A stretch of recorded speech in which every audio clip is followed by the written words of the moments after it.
Hi everybody, today's special guest is Tess Howard. Tess, do you want to just tell everybody about yourself a little bit and what you do? I am a senior Great Britain hockey player.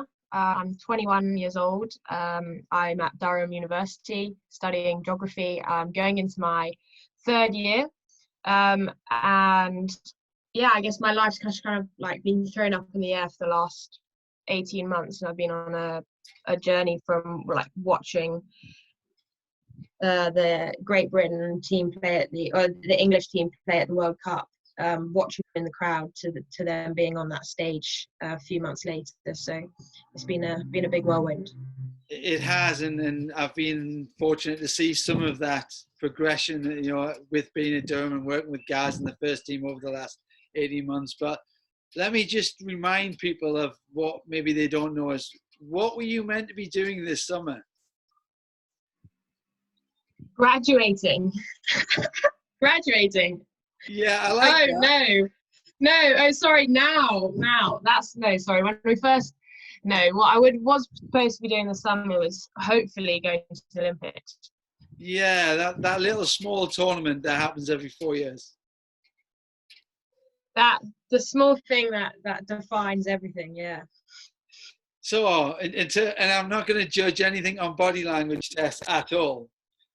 But how's that making you feel in terms of that being in this little pause mindset at this moment in time?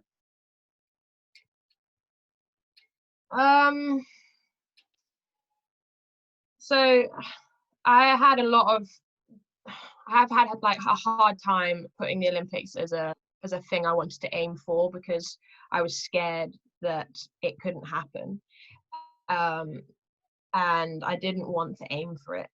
And so I disguised my want to go to the Olympics as just want to play in the Great Britain team. And then a few months ago, when we qualified for the Olympics last year, and I was part of that team that got us to qualify, like something completely changed inside of me, and I was like, I'm not scared of the word of the Olympics now. I'm going to put it on my vision board, and I'm going to say that is something that I want to be at. And so I think when it was taken away from everyone so quickly, it was shocking, and quite hard to really comprehend, because like, I guess for me, I had told myself that it was achievable if I worked as hard as I could. And there are some things that are out of your control, but I think now it was a bit strange to have it just taken away. But the big but is that we have 440 something days until the Olympics now, rather than what it was before, which was less than 100. So with time comes great opportunity, and so that's now kind of where I see, and that's the goal hasn't changed. It's just been a matter of like just setting it a little bit further away, which is absolutely fine. It is, and if you think of how much you've improved as a player and as a person over the last 18 months, then look how good you could be in an extra 440 odd days. Yeah, I think that's the biggest thing for our team, and for me as an individual as well, because I have found parts of this journey extremely difficult, and it's molded me to where I am now. And I just look at the next 440 days and think about how much more learning that I can do, and also things that I can get right. As someone told me that she said that it was a bit like a dry run the first few months of this year, getting ready for the Olympics. And I think about how I was treating myself mentally, and how I was viewing the Olympics as it was quite forceful, whereas now I feel like I can redo the first stage, just be kinder to myself in the lead up to the Olympics. That's a really good way of looking at it. And you know, from some of the stuff that we've done at Durham about this whole learning, an opportunity to learn from maybe mistakes that we've made, but certainly events and experiences, and that short window that you've had that you now can reflect on quickly and go, hold on a second, I didn't deal with that very well because I got a little bit nervous, or I got a bit too excited. Then actually you've got a real good opportunity just to put that right next time around, which is great. Yeah, I think that applies to like all elements of our training. Like I remember our first Pro League trip away, which was late January, early February, and we had 2 sets of games, one against Australia and then against New Zealand. And for me, those two back-to-back games were completely different. On the one, like the first time was against Australia, and I felt so nervous to even like get on the ball that I just went into my shell. And anybody who knows me is that's the worst thing that can happen to me, is to get too like into myself. And I felt so I just wasn't myself. And then a week later we played against New Zealand, and all it took really was one intercept in the first few minutes of the game to give me the confidence for the rest of the game. And I ended up scoring in like the first 8 minutes of the game. Great cross in by Anna Toman. But like I wouldn't, in the Australia games, I didn't believe that could happen. But then in the New Zealand games, I was like, do you know what? I'm just going to play for the love of the game. And so I think that making sure that every time I play on the pitch now, it's for fun and I want to express myself. I don't want to hide, because you never know when it can just get taken away from you like it has. And that game was the last game that we had together. Yeah, these interviews and that I've been doing for the last couple of weeks now with people, whether it's business, education, or sport, the one thing that keeps coming out with successful people is that you start to define that why, in terms of why do you play? Why do I run this business? Why did I choose education? Why did I choose hockey? And I think the more people who define that why and really know what it is in terms of that, why they're doing the activities that they're doing, and because of passion, because of fun and enjoyment, they start to excel a little bit quicker than those who are not really sure why they're doing these events. Yeah, I think that's definitely true. Since I joined the program in October 2018, I have felt a really strong connection to the legacy of Great Britain hockey, and what's carried me through the last 18 months has been that connection to something, I guess, greater than your simple performance on a pitch, or like what you mean to young girls, or to what hockey means as a sport, as an equal sport. You know, I think the bigger picture has always driven me, driven me. But then the why I turn up every day isn't because of that legacy, really. It's because I love it so much. And when I get too absorbed with the bigger picture, I forget why I just love going onto the pitch by myself with my headphones, going and knocking the ball around. And I always get teased by my friends because I can make hockey out of anything in the house or on the pitch. It's the camaraderie of it all, being with people, but it's also the technical self-mastery sort of element of it. I'm obsessed with. Fab. I love the fact that you mentioned you have a vision board as well.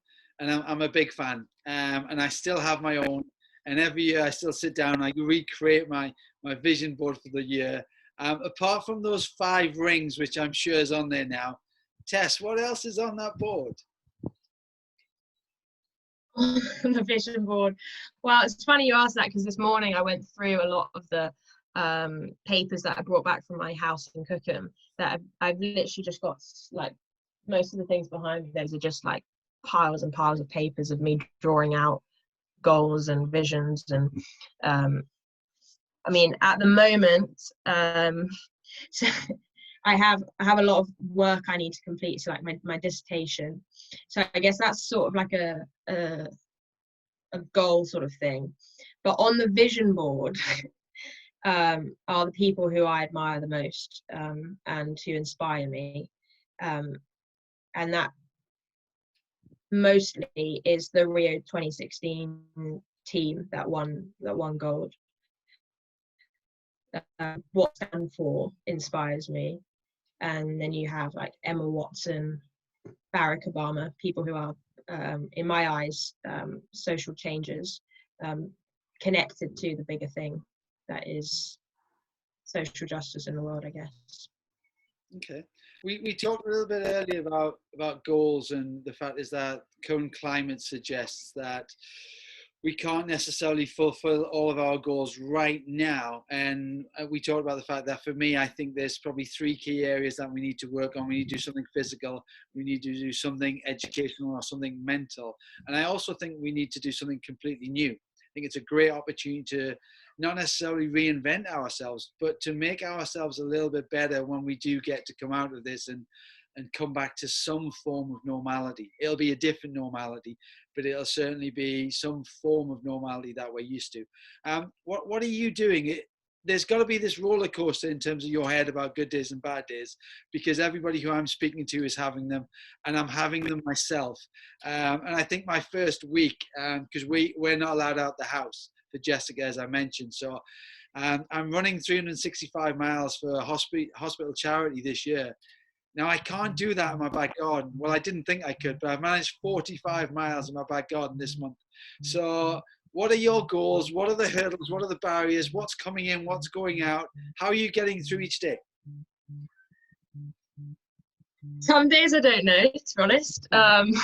But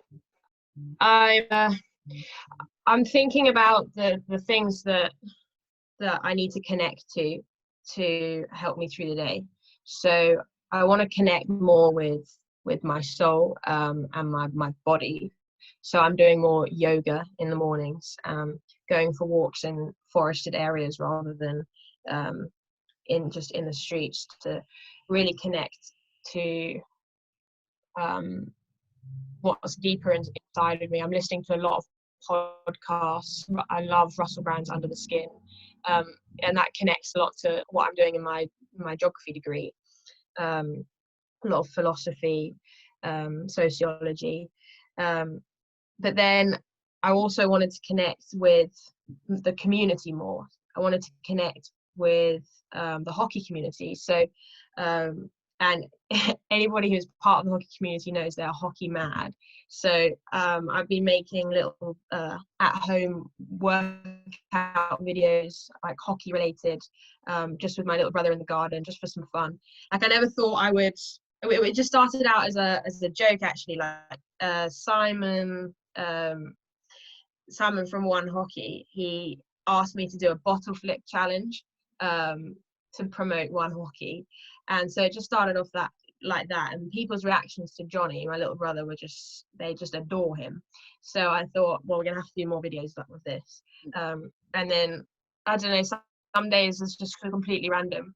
I randomly started a law course, which has been on my bucket list for a while. I mean, I can't say I'm a qualified lawyer as yet. I'm just like getting in the first couple of chapters, but that's really great, like stimulating. A couple of days ago, I randomly built a shed. It wasn't a random shed, but my mum needed this shed to be built in our garden, so me and my little brother did that. So like little things like that really help. But to be honest, what keeps me going is all of the videos that I have on my iPad of hockey. When I am unmotivated to do workout, which I normally need, I need to do a workout every day pretty much, even if it's yoga, or a high intensity bike session or a run. But if I don't have that motivation, then I just go on and I watch. I've got the Rio, most of the Rio games, Commonwealth games, some of the World Cup games on there, some of my own performances from the team. That keeps me going. I love that, and I think the one thing with anything is that you have to get the right habits, and your habits will have had to change now. So with habits certainly come the right triggers and the right cues. So you've almost set that up. So having a bad day, what's my cue? What's my trigger? Go and watch previous games, go and watch previous performances, get my motivation back, then go in action. Yeah, definitely in the mornings. The mornings are so important for me, and I'll be quite honest, the last few days have been harder to do that. I'm not really sure why. Sometimes you just end up in that headspace. But this morning I woke up and I did a few stretches, and then a few stretches turned into a few press ups, and then slowly but surely I was doing a morning workout. And then it triggered my mind. I was like, of course, it's the first few things that you kind of do in the day that kind of like set you up. And so today has been a positive day that will hopefully lead to tomorrow being a positive day. I know, I agree. And I spoke to a businessman last week who was really struggling with his own business and his staff. And we were talking about the fact that actually you just need to get up in the morning and set yourself 3 little targets, 3 little goals that you can achieve. Because if you achieve them, it stimulates your motivation. And if you stimulate your motivation, it drives you to the next day. So then when you wake up the next day, you're kind of feeling a little bit more excited about the world. And if you haven't done anything and you haven't ticked any boxes off, then actually I'm still feeling in this, I just want to watch Netflix and not do anything mentality.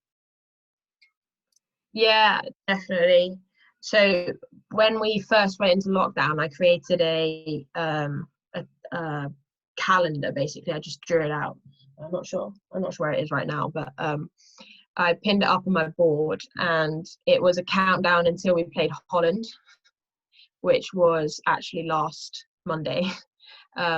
And I ticked off because when we first went into lockdown, which it was I think it was 6 weeks until when we went into lockdown until that game.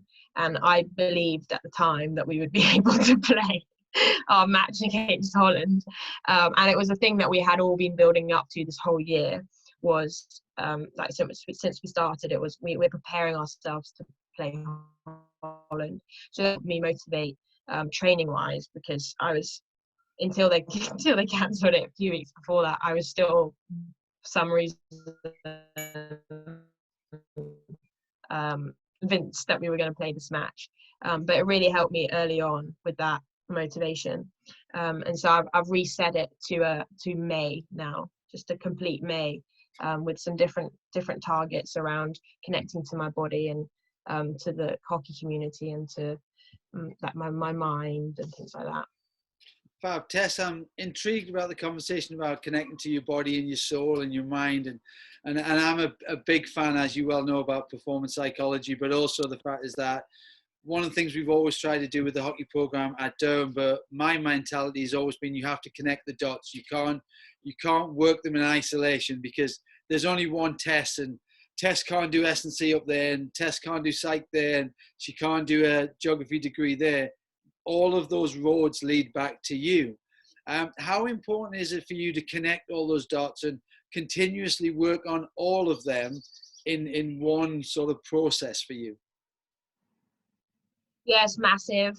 I think it's the thing that I've learned most about joining the senior program is how important learning to control your emotions is.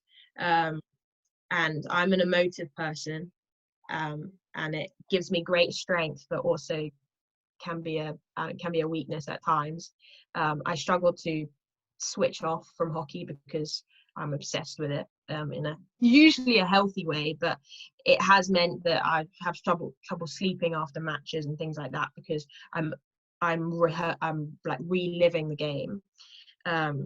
So learning how to forgive yourself for mistakes, I think, has been one thing that I've really tried to work on.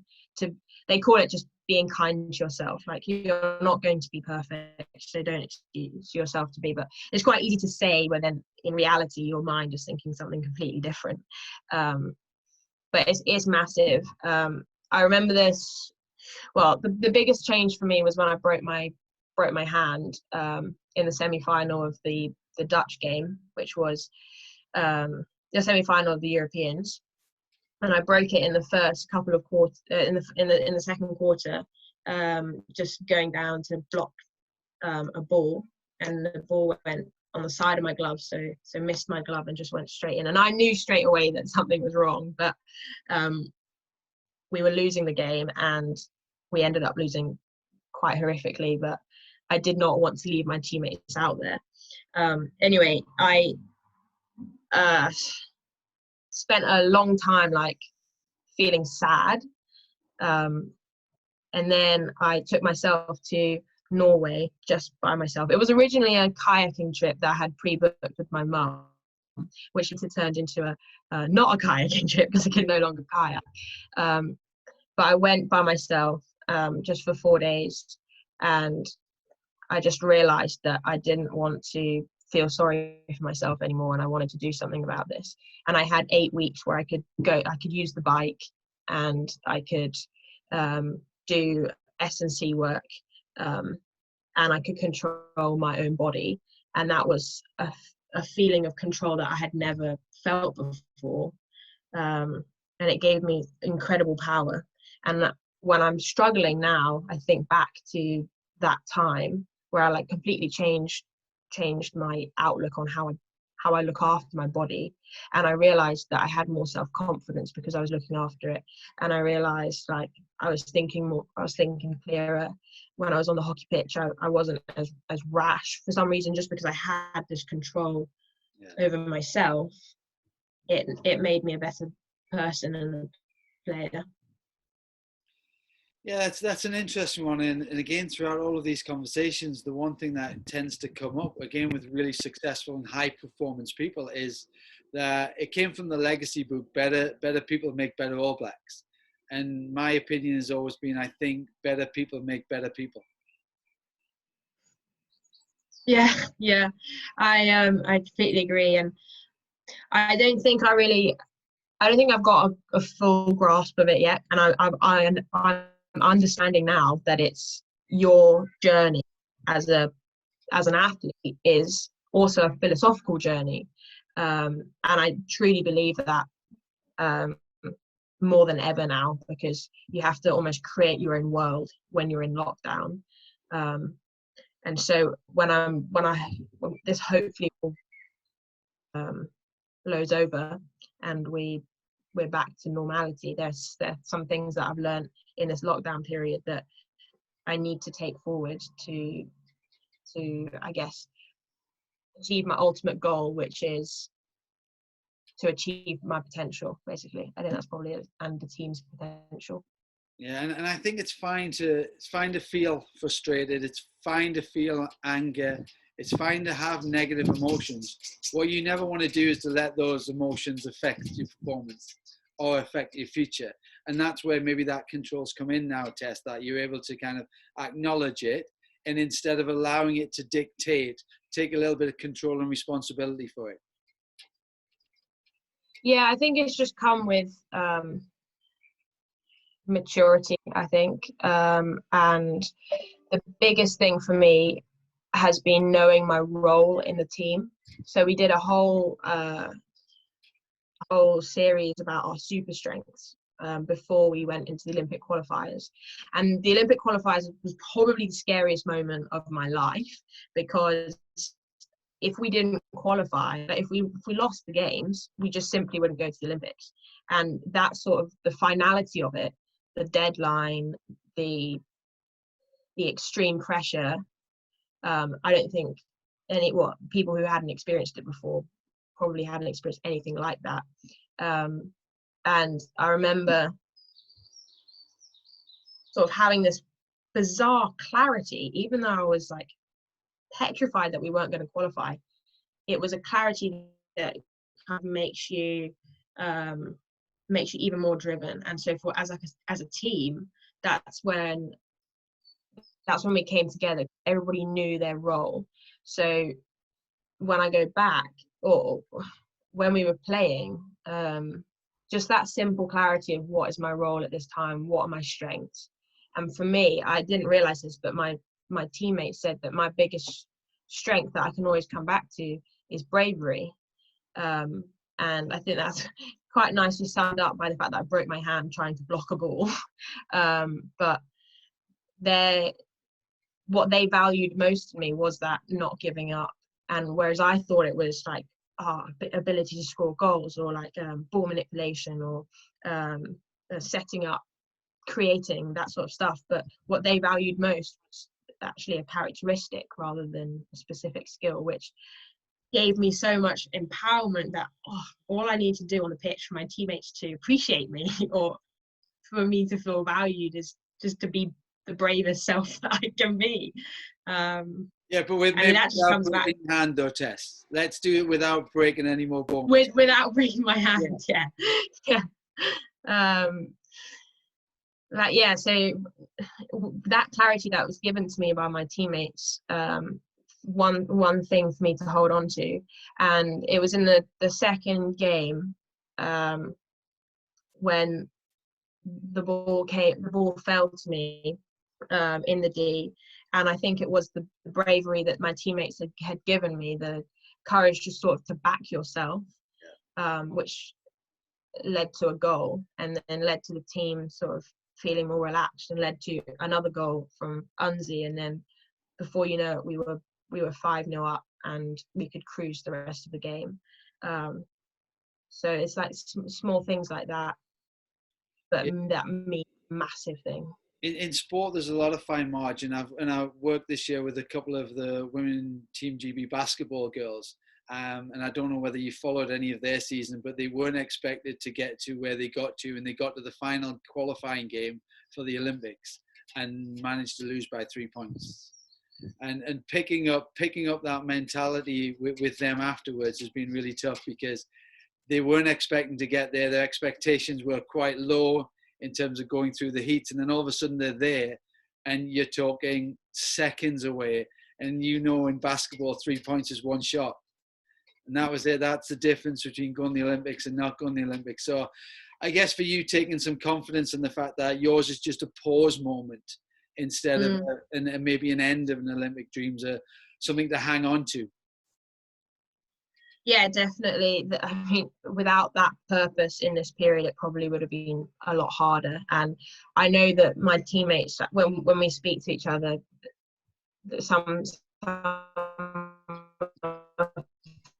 finding it harder than others, but we're all inspired by the fact that we do have an Olympics to aim for. And I think it's bonded us more, to be honest. Like we didn't know how we were going to do at the Olympics if it was this summer. We could have come away with gold. You don't know what happens, but this gives us 440 more days to make sure that we have an even better chance. And our program, I mean, what we all want is for GB to defend the Olympic title and bring home a gold medal. That's what everybody wants, whether you're on the pitch or not. That's something that I've had to accept, and I do with like the biggest smile, is that if the team doesn't like, if I'm not in the team but the team goes and wins gold, then brilliant, because Team GB's won gold, so now it gives us more chance for us as a team, as a squad, to become better, so that the best 15, 16 go. Fab. Tess, conscious of time, and I'm sure you've got some kind of either mental or physical session that you need to do in the house, or maybe studying for another element of law. So I just want to add one more question in before we go, and I'm not sure whether it'll be Christmas by the time I see you back in Durham, or maybe sometime next year now. But if any young hockey player is watching you now, watching this video, what 3 things would you tell them to do in order to maybe fulfill that ability level or to follow their dreams? What would be your top 3 tips? The first one would be, believe it is cool to be keen. The harder you work in terms of your hockey, the better you'll become. It's quite simple as that. And if you want to ask questions to the coach, do it. If you want to stay after school and practice with your headphones on, whilst your friends go out for pizza, you do it. It's cool to be keen.